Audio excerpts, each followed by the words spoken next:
Guys, in this video I'm gonna show you how to put Instagram link on Snapchat.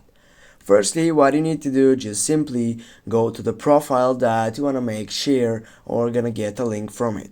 Now in this side I'm gonna type for this profile and I'm gonna go on my right upper side by typing on the three dots and then for copy profile URL.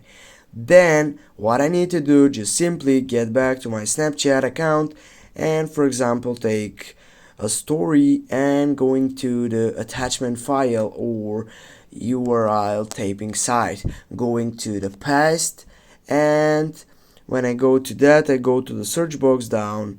Now I need to wait and it will find out the account that I have shared. Then I go to attach to snap, and here as you can see guys, we have put an Instagram link on Snapchat. Thanks for watching, don't forget to hit that like and share the video. See you soon guys.